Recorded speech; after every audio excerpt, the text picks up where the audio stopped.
Place Clark County Library District Board of Trustees to order at 5 p.m. Will you please call the roll, please? Chair Wah, Here. Trustee Rogers, Trustee Haran, Here. Trustee Whiteley, Here. Trustee Foyt, Here. Trustee Ortiz, Here. Trustee Benavidez, Here. Trustee Sanchez, Present. Trustee Dukowski, Here. and we do have a quorum, Chair. Thank you. Everyone please rise for the Pledge of Allegiance. Pledge allegiance to the flag of the United States of America and to the republic for which it stands, one nation, under God, indivisible, with liberty and justice for all. Agenda item number 2, public comment. Topics raised on this item must be limited to matters on today's agenda. Anyone wishing to speak during this item must sign up on the roster provided prior to the public comment period. Do we have anyone signed up for public comment? I don't see any names on the list, but I have 2 from emails. Okay.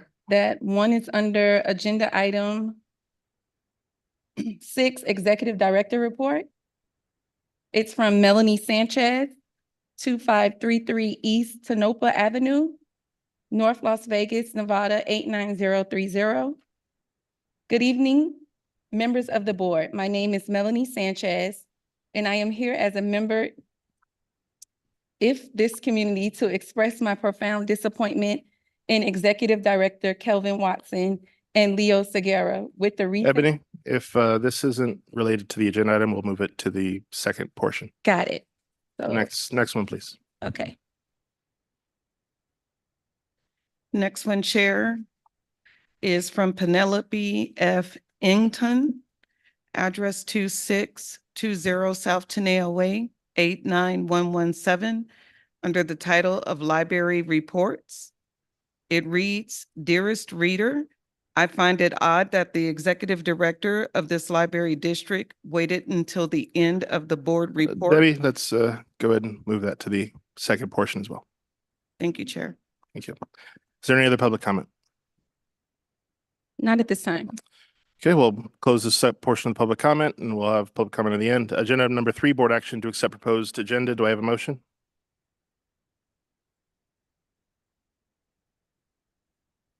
Move. We have a motion from Trustee Foyt. Do I have a second? I second. Motion is second. Is there any discussion on the motion? All those in favor, please say aye. Aye. Aye. Aye. Opposed, no. Motion carries. Agenda item number 4, briefly forgot my Roman numerals. Agenda item number 4, approval of minutes for the regular board meeting, April 11th, 2024. Do I have a motion? Hopefully everyone had a chance to review those. Do I have a motion? I do so move. We have a motion. Do I have a second? Here, yes, please second. I have a motion and a second. Is there any discussion on the motion? Seeing none, all those in favor say aye. Aye. Aye. Aye. Opposed, no. The minutes are passed. Agenda item number 5, Chair's report. Just a few things here. The first one, Trustee Shelton has resigned, so we thank him for his service and wish him well in his future endeavors.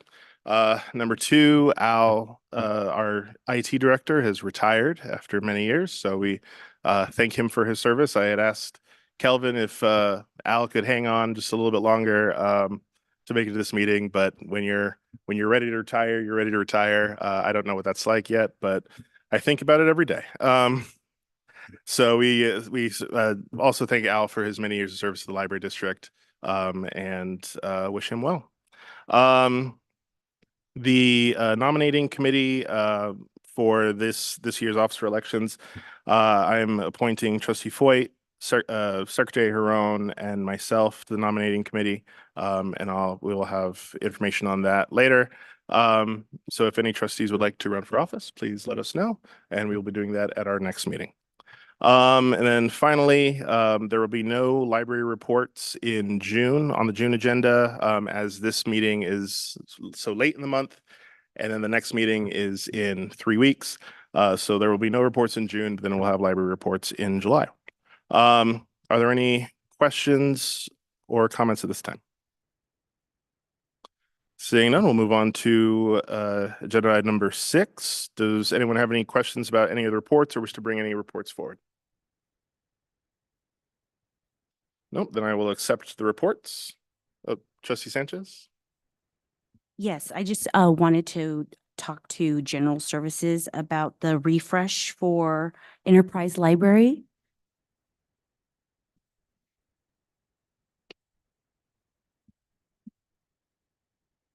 John Vino, General Services Director for the record. As I wanted to ask, how is that going? And it says that you're going to be finished by June 30th. We're about approaching 50% done. We're through phase 1, phase 2A.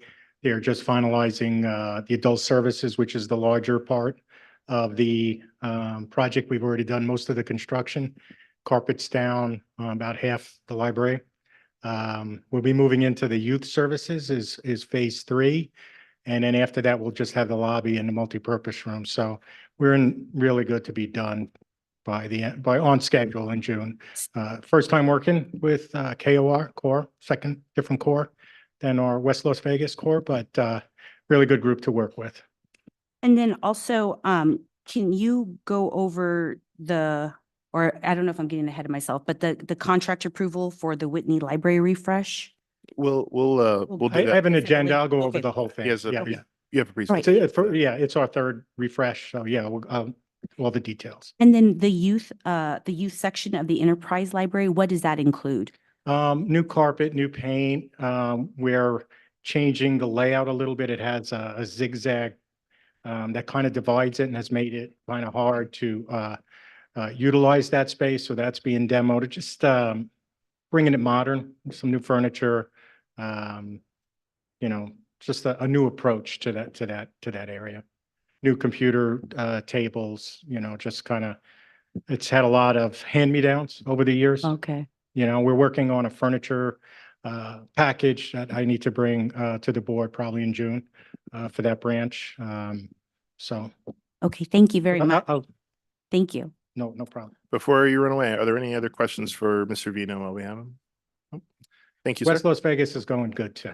So I know you're all thinking about it. Mr. Chairman, Trustee Ortiz.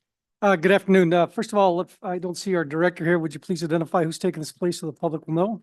It is our Chief Financial Officer, Floresto Cabayas. Thank you. And since we don't have an IT, Al Pendergrast, IT Director retired, We have our Deputy Director of IT. do we have a deputy? Oh, come on, please There come he on up. is. First of all, with Al, congratulations, Al. He did a great job for the library district. A lot of moving parts as technology change and move. Thank you for your service, Al. Yes, sir. Please identify yourself for the record. Ron Melnar, I am currently the Assistant IT Director. Well, Ron, thank you so much for being here. We appreciate it. I had a quick question for you on the report. I see that the replacement end of life laptops valued at $462,099.81. Is that all of them going to be replaced at one? Two questions. Are they all going to be replaced at once? And what happens to the old ones? That is most of them, they're being replaced. And the old ones are being turned in as discards, just like the rest of all of our IT equipment. And what does that mean, discards? We collect it all together and then we have a company that comes out and we sell it to them at a discard rate. We've been doing that for the last few years. Has anybody, well, I guess this is for CFO, has anybody asked for donations from those laptops to be transferred over, like school districts, smaller schools or anything? Not at this point, no. Thank you very much. Appreciate it. You're welcome. Thank you. And to Trustee Ortiz's point, Executive Director Watson is not here as he is on Zoom, but he's in the Upper Peninsula of Michigan, speaking to the Michigan Library Directors Group. Are there any other reports anyone would like to bring up? Trustee Sanchez. Yes, I would just like the HR report. I just have a couple questions.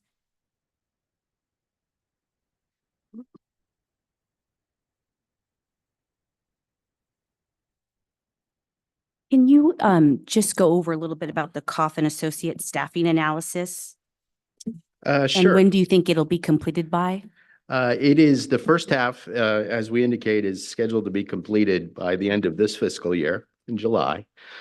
And that was going through and providing the budget information, the FTE information, all the directors meeting with COF.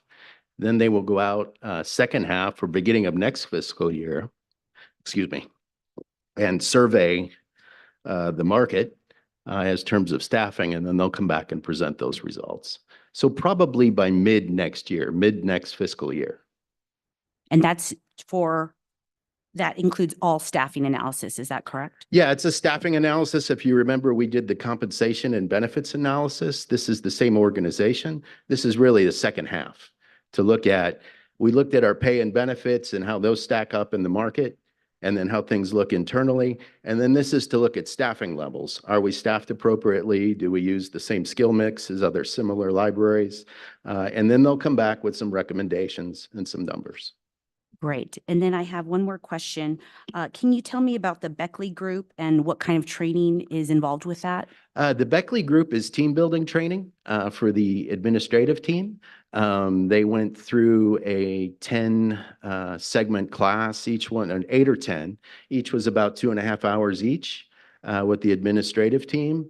And they cover things like the dysfunctions of a team, the 5 dysfunctions of a team. They work on communication between the A team members, general management, organizational theory and communication. And then they get into some specifics with interpersonal relationships to work better as a team. Great. Thank you very much. Okay. Appreciate it. Thanks. Are there any other questions for Mr. Zerpico? Thank you very much. Thanks. Are there any other reports that anyone would like to bring forward? Then I will accept the reports and we will move on to agenda item number 8, new business. B. Public hearing on the Las Vegas Clark County Library District tentative budget for fiscal year 2024-2025. Can I have a motion to convene the public hearing? Mr. Chairman, I would move to open the public hearing on the Las Vegas Clark County Library District tentative budget for fiscal year 2024-2025. Thank you. Do I have a second? Second. Second from Trustee Sanchez. All those in favor say aye. Aye. Aye. Opposed, no. Mr. Cabayas. Thank you, Chair Wah. I presented the tentative budget to the Finance and Audit Committee in April, and nothing significant has changed since the presentation of that budget. And the entire budget document that will be submitted to the State of Nevada's Department of Taxation is also available on Diligent for review. That budget document goes into all of the details required by the Department of Tax. And this presentation here will be a broad summary of the details in that document, but I can answer questions about that detailed document as well. We'll start with the total available resources or revenues for all of the funds. The general fund revenues increased by $7.6 million. That's due mostly to property tax increases. The gift fund and grant fund did not see any changes for the upcoming fiscal year. And that's because we budget those revenues and expenditures at a high enough level to be able to spend the awards or gifts that we receive in a fiscal year, which is difficult to anticipate. So that's at $10 and $20 million respectively in the gift and grant fund. The capital projects fund sole revenue, not counting transfers in from the general fund, is investment income. And so budget to budget, that increased by $1 million. And that large increase is due to rising investment interest rates over the last year or so. And the amount budgeted in 2024 is lower because during budget preparation at that time, interest rates were beginning to rise. And so in 2024, we actually expect to receive $1.5 million in the capital projects funds in investment income. And so you can see that that's actually it'll decrease to $1.2 million in 2025 because we do expect investment interest rates to begin dropping at the end of this calendar year and going forward to future fiscal years. The district has no debt, so there's very minimal activity in the debt service fund. So we budget a nominal amount there. Expenditures for all funds, general fund expenditures is increasing by $8 million. That's primarily due to salaries and benefits. Again, the gift fund and grant fund sees no change. We traditionally budget at high amounts in order to cover any potential grants or gifts we're not aware of. The capital projects fund is decreasing by $17 million in 2025. That's because the majority of construction expenditures were incurred in the current fiscal year, 2024. That seems unusual because it's the financial accounting that's required under the New Markets Tax Credit Program. So the district incurs the largest expenditure for construction costs in 2024. We just broke ground in February, and we expect an 18-month build-out period. And so those resources that the district spent this fiscal year are available in a pool that will be spent throughout construction, all the way to the grand opening in fiscal year 2026. And so that's why the expenditures in upcoming fiscal years are lower. And that accounts for the decrease of $17 million in the upcoming budget year. Mr. Chairman, before he moves on, I did have a question. Thank you. The quick question is on, will we have enough money to pay for West Las Vegas in the fiscal year 2024, or do we need to use some of fiscal year 2025 to finish paying it off? Without grants and without donations, we're talking strictly out of our capital improvements budget. Yes, we did have the available resources on hand to incur the cost that we expected for this current fiscal year. Again, that did take some effort. I speak a lot about the reserves that we build over time, not just in the general fund, but in the capital projects fund for these types of projects. So even without the additional funds that staff has been securing, there was enough funds to make this large contribution in year one to put the available resources into the new markets pool in order to fund construction. And the investment's paying off. We will be getting new markets funds supporting the construction of the project in future fiscal years, which is why we don't need to spend more than $8 million next year, which is the budget for construction. So the funds are available even without the additional funds from gifts, grants, and new markets tax credits. But those funds do help support keeping this project on track and to add on, all of the additional costs that will come with this library branch, including programming and other services. Thank you. And I've been bombarding this board with a lot of new markets information over the last year. So I won't go into any more details into that program unless there are questions. And just to give you a preview, we are still seeking additional new markets funding. So I may be back to take you through all of this again for additional funds. But moving on to the debt service fund, this is a non-event until the district takes on new debt, which is not currently in our long-term financial plan. There are no other questions at this time. I'll cover the district's general fund, which is our operating fund. Property taxes are increasing by $7 million. Again, that's due to rising property values. The consolidated sales tax is expected to be flat in the upcoming fiscal year. That's because of economic uncertainty. Consumer spending could be going up or down dramatically over the next fiscal year. And we're budgeting at $31 million, which is the amount we're planning to collect this fiscal year, because that would be the most conservative approach. It's an amount budgeted or projected by the state of Nevada, and we agree that it's the best estimate for sales tax revenue next year. Charges for services and miscellaneous revenues, we expect to stay relatively flat. The investment income is increasing from the prior budget. But again, just like with the capital projects funds, we expect those amounts to decrease over the next fiscal year because of dropping interest rates. The amount actually expected to be collected in 2024 is $1.3 million.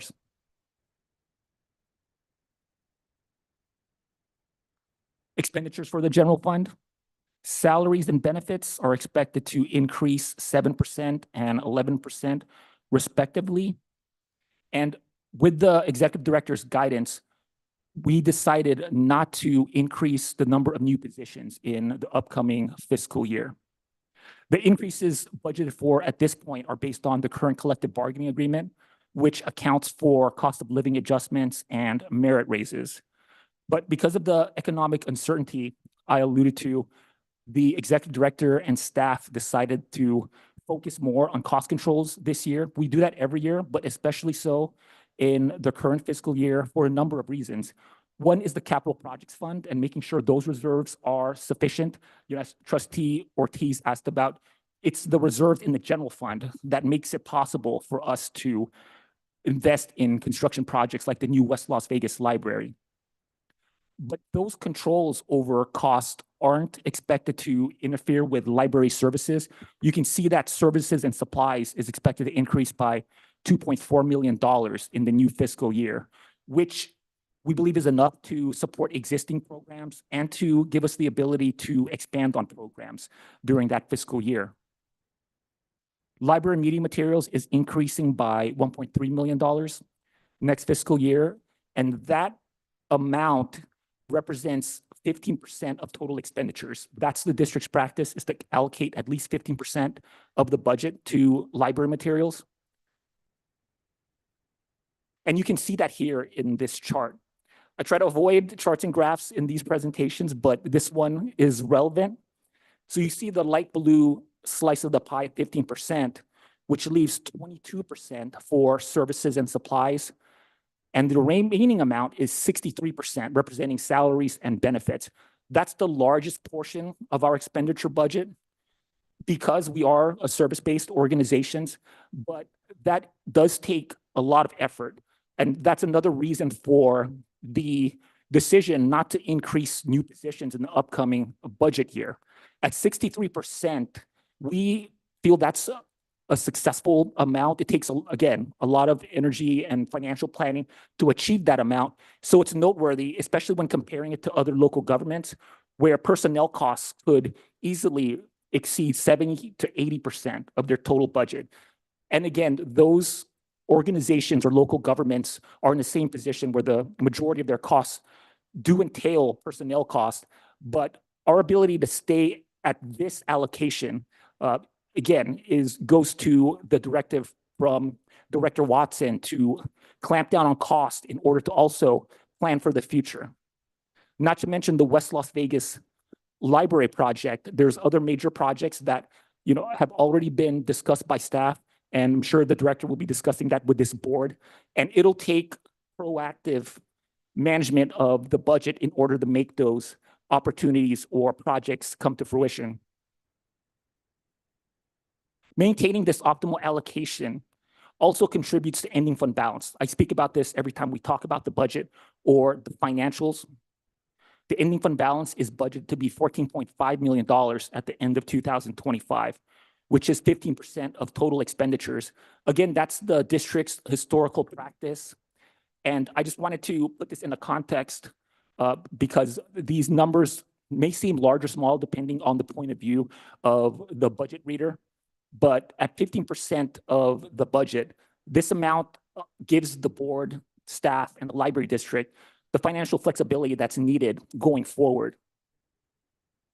At the Finance and Audit Committee meeting going back to February, I presented a 5-year projection of the district's income statement.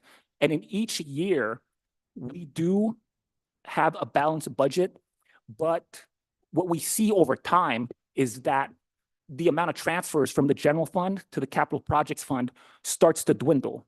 The budget transfer from the general fund to the capital projects fund in 2025 is $16.5 million. And I'll go through the breakdown of that across the different capital programs. But with that amount dwindling over time, this is where we really have to focus and make decisions like not increasing our salaries and benefits expenditure allocation, because the transfers from the general fund are the sole source of resources in the capital projects fund. Without those transfers, we wouldn't be able to support critical programs that I'll go over in a moment, not to mention large projects like the West Las Vegas Library.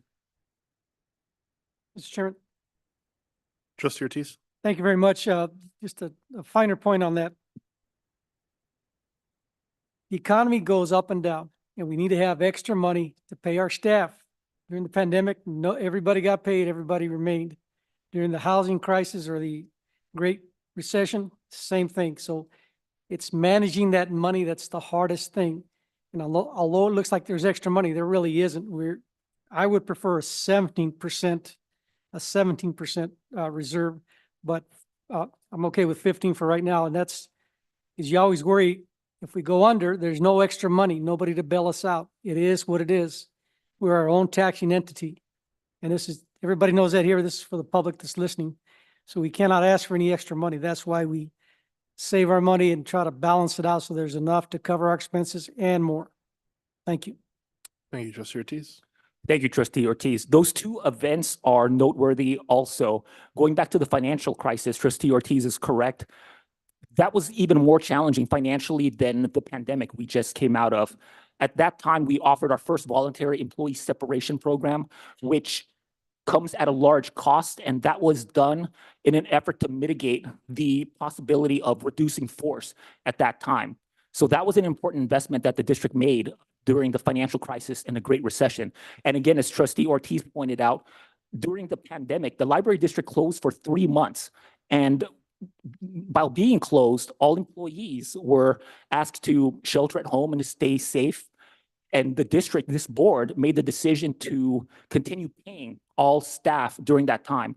And in 3 months, that amounted to 12+ million dollars over 3 months. Not to mention another voluntary employee separation program that was implemented in order to control costs too. And that cost the district over $4 million.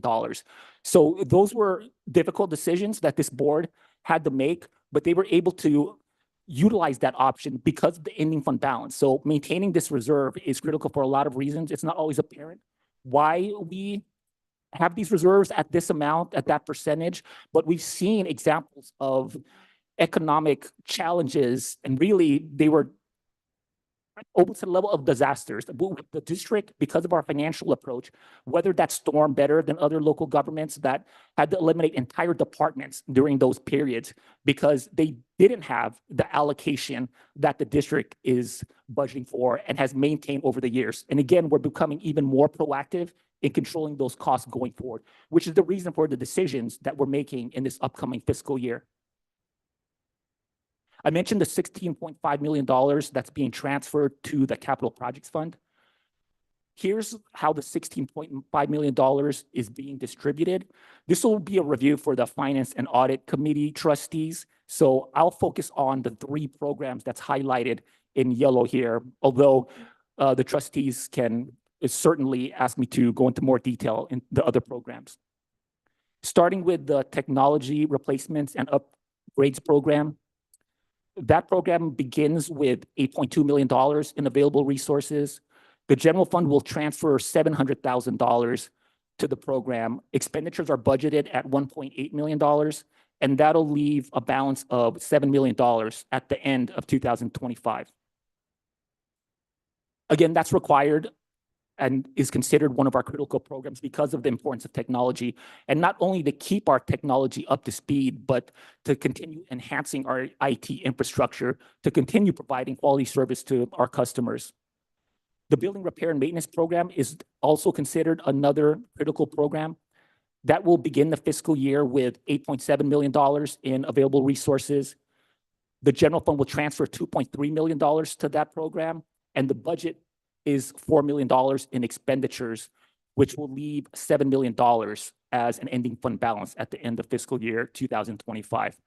And I'm sure, again, the goal or importance of this program is apparent: maintaining facilities and expanding and improving facilities.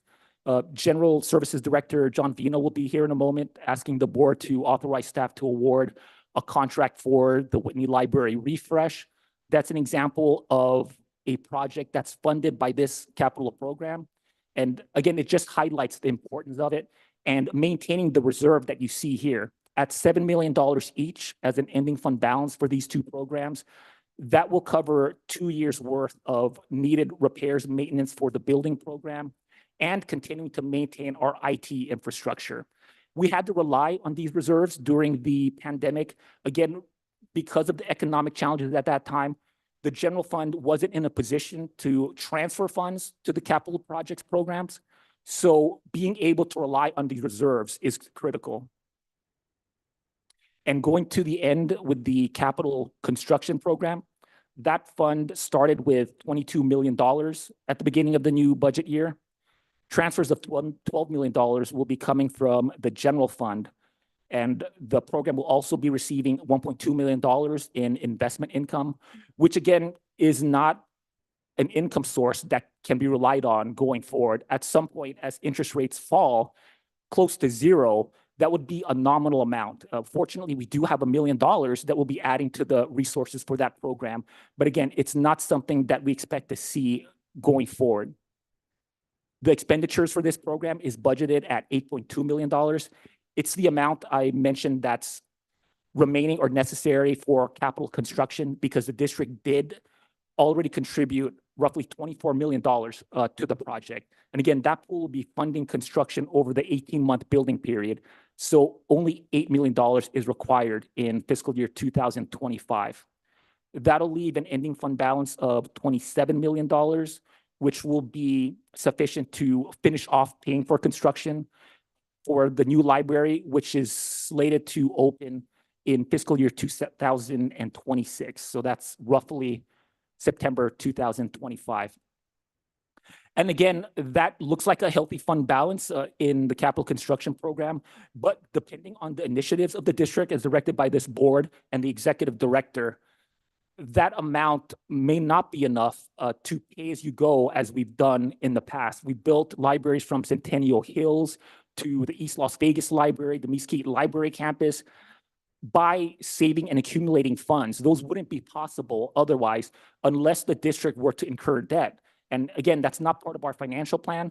That puts a burden on the taxpayers, our community. So to be able to do that with resources the district has accumulated, again, is something we consider noteworthy and a success. And this is why the discipline we're exercising now with our financial planning is so important. And it's being done under Executive Director Watson's leadership.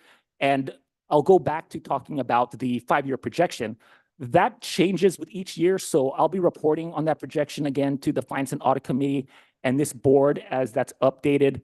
But based on what we're seeing going forward, to continue funding major projects like the West Las Vegas Library is going to take a lot of diligence and the approach that we're using for the budget and its preparation now.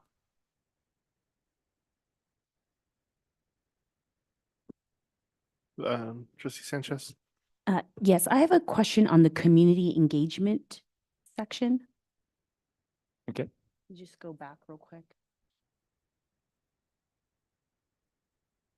So we're going to spend, Is your microphone on? Trustee? is my microphone on? There we Can go. you hear me? So we're going to spend, you're going to transfer 1.5 million for community engagement. Yes, you can see that that program began with $400,000. A lot of the improvements to our venues, these resources are earmarked for venues such as this theater here at the Windmill Library. A lot of those projects were put on hold since the pandemic. And as we started opening up with our business operations, there was the need to continue with the projects that were originally budgeted for in prior years. And because we started or didn't transfer to this program in the most recent years, it required a catch up in fiscal year 2025. That's the $1.5 million you're seeing here. Okay. In order to pay for the $1 million in expenditures in fiscal year 2025, which represents projects that have been paused over the years. Such as, just so that way I understand, projects such as? That would be things like the audio visual. I see Director McNally on his way up to the podium, so he can better explain these projects. Thank you, only because I just don't know, so I'd like to understand. Hi, good evening, Chair Waugh, Board of Trustees, Director Cabayas. For the record, Matt McNally, Community Engagement Director. Typically, in an average year, community engagement spends about $400,000 to $500,000 in improvements in our theaters and meeting rooms. This consists of projector upgrades, rigging inspections for some of the things that are over your heads right now, stage floors. We do improvements with soundboards, lighting boards, the board equipment, and all of the technology that kind of comes along with that. So as Director Cabayas mentioned, during the pandemic, we halted all transfers to the Capital Projects Fund. There are also some carryover projects that have not yet been completed. So those items are still budgeted as well in case we get to those. We've had some staffing challenges to individuals being able to carry through those projects, but we believe that we'll be able to catch up a little bit with this added revenue. Thank you. Thank you. Are there any other questions for Director Cabayas at this time? Seeing none, as this is a public hearing, I will open it up to the public who may have any comments. Is there anyone who would like to speak on the tentative budget? I see no one running to the microphone. I saw someone stirring, but I guess not. Okie dokie. So can I have a motion to Mr. close? Chairman, I do have a comment. Yes, I was sir. waiting for public comment first. Yep. First of all, congratulations, Floresto. Thank you so much. Making it as simple as possible. We are going to approve $152,190,000 budget. We have capital reserves, and the reason for that is every light bulb you put in, you have to have money to replace it. Every stripe that you put on the parking, you have to have money to replace it. You know, the most important thing to remember is zero debt. Very few public entities, and I'm very proud of that for the last 10 years, can say that. We've been able to do, because of the community support, because of the taxpayers, been able to do what we do. Number one, the trustees are cognizant that it's public money, and they've also been able to save your penny so that we can get things accomplished, and that's what we're doing here today. $152 million budget, zero debt, and they're watching to make sure that if something goes wrong with the economy, there'll be money there to pay the employees, pay what we're trying to get accomplished. And so I'm very proud of that on behalf of the trustees, and Mr. Cabayas also, you've been with us for a while. It's excellent. Thank you very much. Do I have a motion to close the public hearing? We have a motion from Trustee Foyt. Do I have a second? Here, yes, please. Second from Trustee Sanchez. All those in favor, please say aye. Aye. Aye. Opposed, no. Public hearing is closed. Agenda item number 8B2, discussion of possible board action to adopt the Las Vegas Clark County Library District's final budget for fiscal year 2024, 2025. Mr. Cabayas, do you have anything to add? Not at this time, Mr. Chair. Are there any questions from the trustees? If not, I'll accept a motion. This is to adopt the budget. I move to adopt the final Las Vegas Clark County Library District's fiscal year 2024, 2025 budget, subject to any modifications as directed by trustees, and instruct staff to adjust estimated fiscal year 2024, 2025 revenues in accordance with final estimates from the Department of Taxation, provided such estimates are received in sufficient time for staff to make adjustments by the June 1st, 2024 filing date. Do I have a second? I move to second it. Trustees, do we have a motion and a second? Is there any discussion on the motion? Seeing none, all those in favor, please say aye. Aye. Aye. Opposed, no. Motion carries. Agenda item number 8B3, discussion of possible board action regarding contract award for Whitney Library refresh. And I will note, as Mr. Vina makes his way down here, we have the branch manager for Whitney, Billy Allen, who is a Community Hero Award winner in education. So congratulations, Billy, on that. And was it today that you had the I Heart Whitney event, or was that today? And so if you're not familiar with the I Heart Whitney event, he brings the community shower truck out. Anyone who knows Whitney knows that they're in really kind of a more economically depressed area, so a lot of unhoused individuals. And he, I think it's monthly, you open the doors and help folks get showers, get clothes, and all that kind of wonderful stuff. So thank you for all that, and looking forward to continue doing that. Tough act to follow, Mr. Vino. No, I'm kidding. It is all you. Okay, John Vino, General Services Director for the record. We are bringing forth an agenda for discussion of possible board action for a Whitney Library refresh. Funds are allocated in the capital projects funds for the renovation of the Whitney Library, which will include a new youth services bathroom, a new computer center, a new teen zone, computer area, a new creations lab, and a new digital memories preservation lab. An invitation to bid was advertised in the Review Journal, posted on the district's website, emailed to Minority Chamber of Commerce, as well as listed on NGEM, the Nevada Government e-Marketplace. Bid openings were held on May 3rd. We received a total of 2 bids. The bids were as follows: Stark Enterprises, $441,837, and KOR Building Group for $490,072. The lowest responsive and responsible bidder was Stark Enterprises. It is a woman-owned business. We've included their disclosure of ownership principles on Diligent, and I've also dropped off, in case you didn't see it, at each location.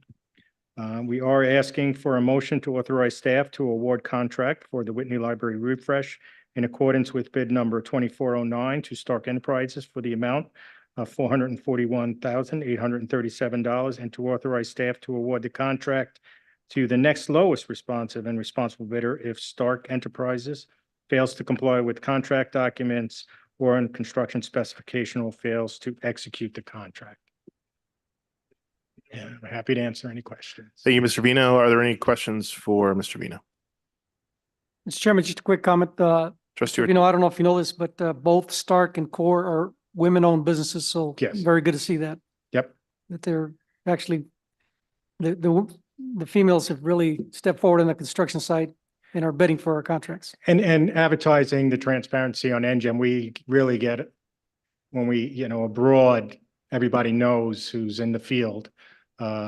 We average 2,000 to 3,000 emails out to specific vendors every time we put a bid out through the NGEM system. Very good. Thank you. Thank you, Mr. Chair. and we'll do Trustee Sanchez and then Trustee Foyt. Do you have comment? You actually answered some of my questions, Okay, so no thank you. Never mind on Trustee Foyt. Are there any other questions for Mr. Vino? I will accept a motion. Anyone at all? Mr. Chairman, anybody?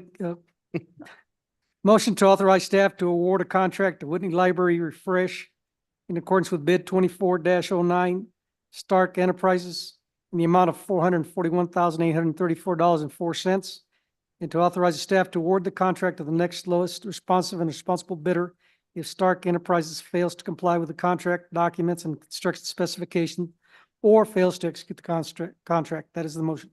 Thank you. We have a motion from Trustee Ortiz. Do we have a second? I second. We have a second from Trustee Sanchez. Is there any discussion on the motion? All those in favor, please say aye. Aye. Opposed, no. Motion carries. Thank you. Thank you, Mr. Vino. Thank you. Thank you. That concludes the business portion of this agenda. We do not have executive session. Mr. Chairman, Yes, sir. I would have called for an executive session. Closed executive session. Is there a second? I second that. We have a motion and a second for executive session. All those who are in favor, please say aye. Aye. Aye. All those opposed, say no. No. I will know as well. Trustee Dukowski, how do you vote? No? The motion fails by a vote of 4 to Mr. Chairman, this is a personnel issue. It doesn't need a motion, with all respect. we don't have counsel, Well, respectfully, sir. Okay, well then I would like to call for a meeting with council, So, a special meeting with council, so I'm, just for council.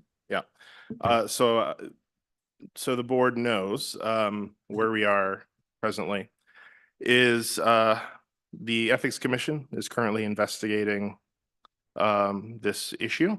What I assume this issue is related to. The Ethics Commission is investigating it, and council will have a briefing on where we are with it at the next meeting. Oh, that's not my issue. That's not your issue? That's not my issue. Okay, we will work with, getting executive, a meeting with Just council.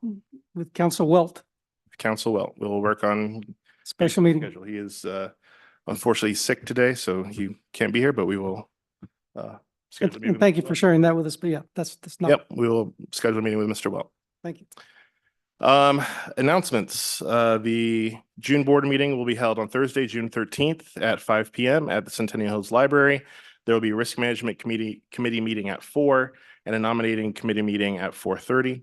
The July meeting will be held on Thursday, July 11th, 2024 at 5 p.m. at the Rainbow Library. And then as per usual, we'll have no August Board of Trustees meeting. Are there any other announcements anyone would like to share? The June board meeting will be held at the Centennial Hills Library, and the July board meeting will be held at the Rainbow Library. Yes.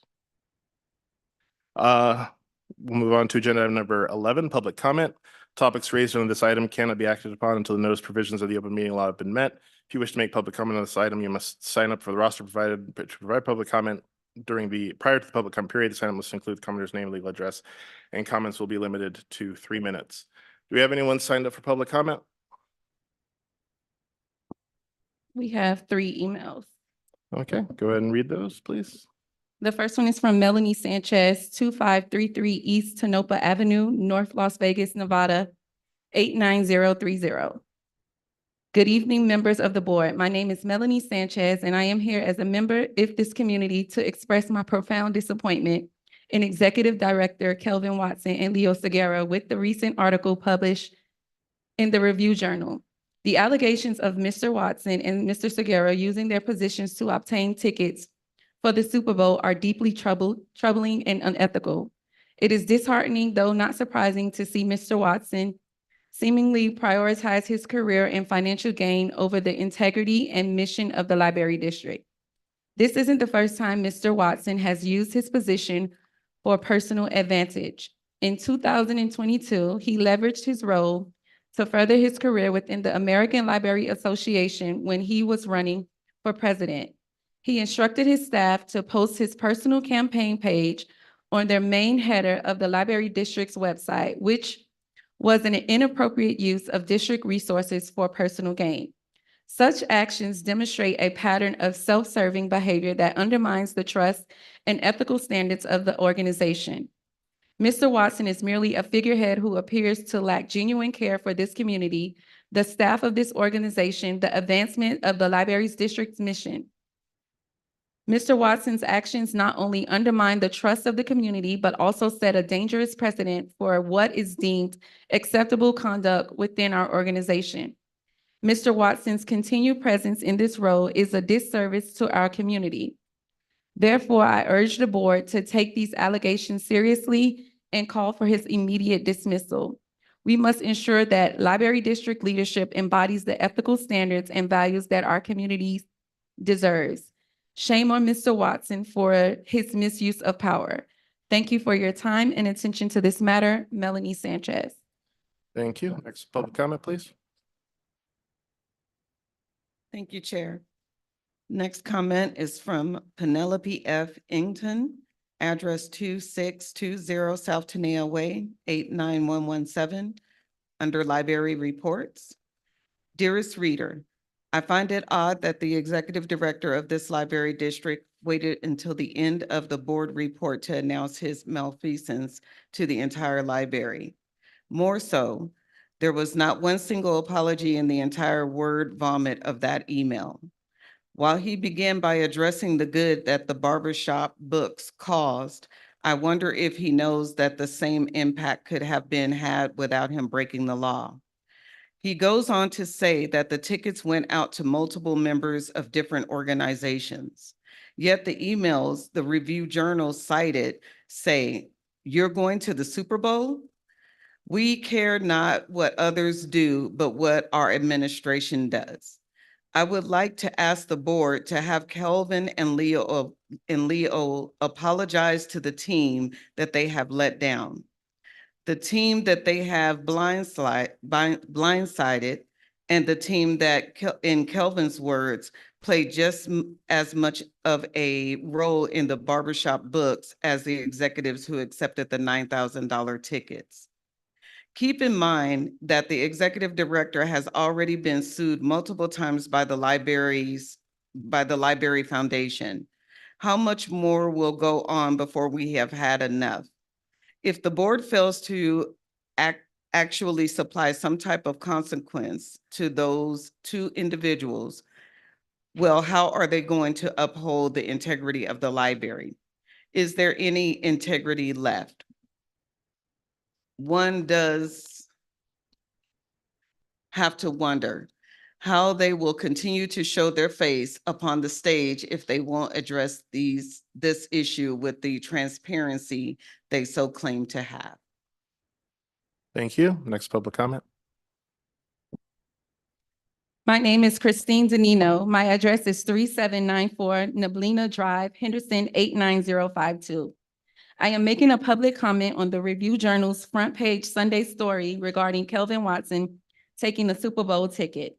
As per an email Kelvin Watson sent to district staff this morning, he states, quote, "I attended this event in the spirit of representing the library district and connecting with other community partners who were also provided tickets," end quote. Kelvin Watson's comments are at best desperate, grasping, frail, and lack integrity.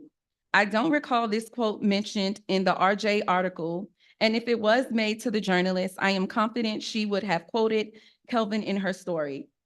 Where are the FB pics of Kelvin representing the spirit of the library district while wearing a Kansas City Chief jersey? Where are the pics of Kelvin connecting with other community partners? The tickets should have either been auctioned off through the foundation, with proceeds helping the community in terms of supplies or programming, or auctioned off to two of the many employees who, quote, "gave tremendous time and support," end quote, to make the barbershop books a reality, as acknowledged by Kelvin's email. Moreover, in the interest of transparency and true leadership, why didn't Kelvin send such an email to district staff prior to attending the event to even mitigate an appearance of a potential conflict of interest? Given what taxpayers pay Kelvin in the form of pay, monthly car allowance, benefits, and PERS, the taxpayers and employees deserve a leader with sounder judgment, deeper EI, integrity, and understands when the appearance of optics regarding a potential conflict of interest. Moreover, as per the RJ story, the Super Bowl ticket price exceeded the district's policy regarding gifts not to exceed $40 in value. Kelvin should model the very behavior he expects of employees as per the district's policy and the district's annual ethics training, which was created under Kelvin. If you have to call legal counsel to seek permission to attend the Super Bowl, you already know the answer: no. Let's see if the board holds Kelvin, a man, to the same standards that Kelvin held a former female director for potential conflict of interest, or does the board give Kelvin, a man, preferential treatment for potential conflict of interest? As per the online records, the lawsuit between the former female director and Kelvin Watson was settled. How much did this cost taxpayers? Sent from my iPhone. Thank you. Is there any more public comment? That is all I have.